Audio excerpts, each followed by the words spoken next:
The Diary of a Young Girl. 1. Saturday, June 20th, 1942. Writing in a diary is a really strange experience for someone like me.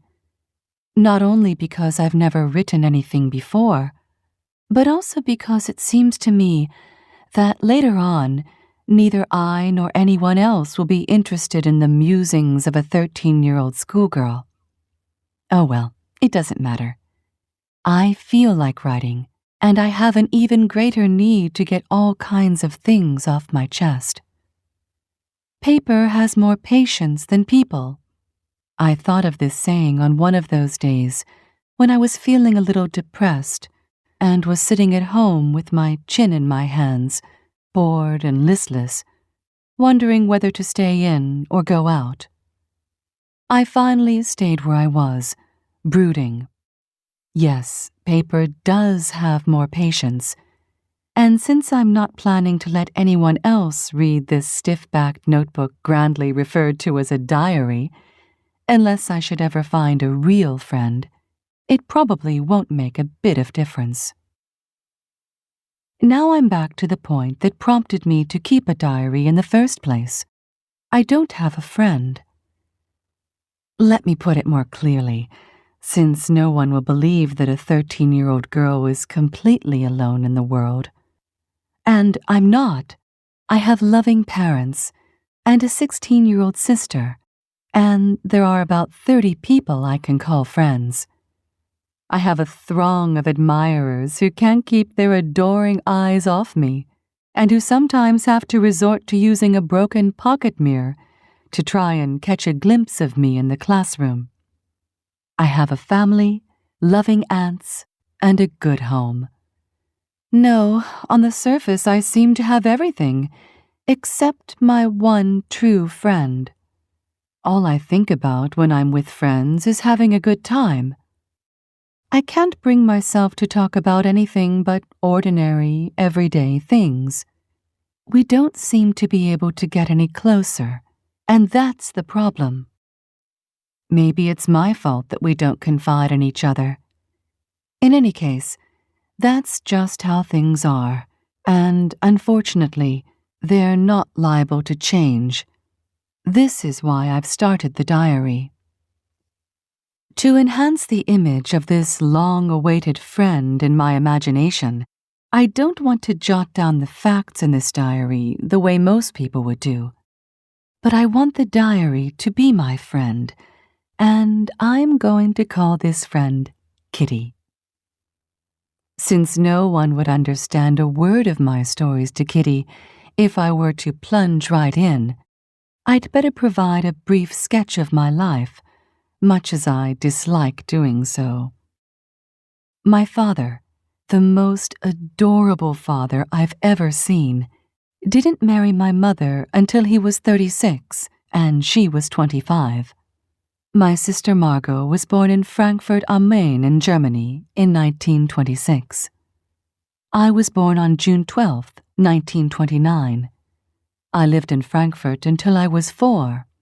Because we're Jewish, my father immigrated to Holland in 1933, when he became the managing director of the Dutch Opekta Company, which manufactures products used in making jam.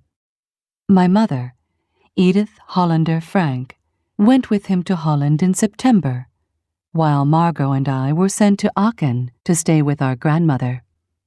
Margot went to Holland in December, and I followed in February, when I was plunked down on the table as a birthday present for Margot.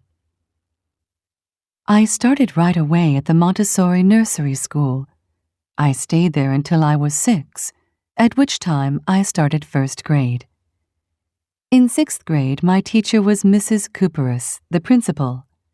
At the end of the year, we were both in tears as we said a heartbreaking farewell, because I'd been accepted at the Jewish Lyceum, where Margot also went to school.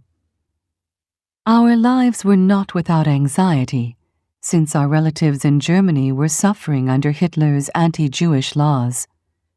After the pogroms in 1938, my 2 uncles, my mother's brothers, fled Germany, finding safe refuge in North America.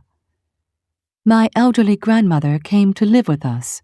She was 73 years old at the time.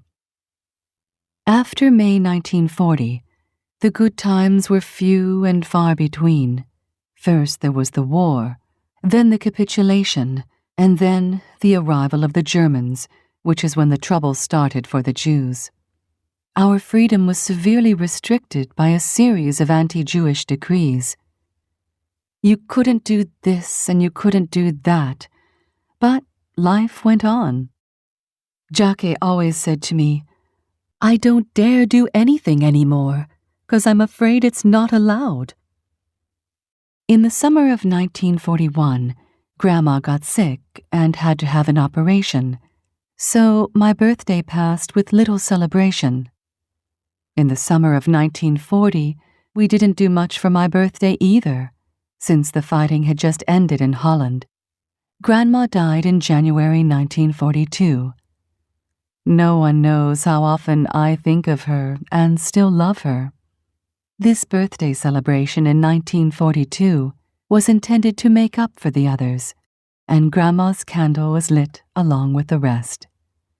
The four of us are still doing well, and that brings me to the present date of June 20th, 1942, and the solemn dedication of my diary. Wednesday, July 8th, 1942. Dearest Kitty, it seems like years since Sunday morning. So much has happened. It's as if the whole world had suddenly turned upside down. But as you can see, Kitty, I'm still alive, and that's the main thing, Father says. I'm alive, all right, but don't ask where or how. You probably don't understand a word I'm saying today, so I'll begin by telling you what happened Sunday afternoon. At 3 o'clock, Hello had left, but was supposed to come back later. The doorbell rang. I didn't hear it, since I was out on the balcony, lazily reading in the sun. A little while later, Margot appeared in the kitchen doorway looking very agitated. Father has received a call-up notice from the SS, she whispered. Mother has gone to see Mr. Van Daan. Mr. Van Daan is Father's business partner and a good friend. I was stunned. A call-up. Everyone knows what that means. Visions of concentration camps and lonely cells raced through my head. How could we let Father go to such a fate? Of course he's not going, declared Margot as we waited for Mother in the living room. Mother's gone to Mr. Van Daan to ask whether we can move to our hiding place tomorrow. The Van Daans are going with us. There will be 7 of us all together. Silence. We couldn't speak.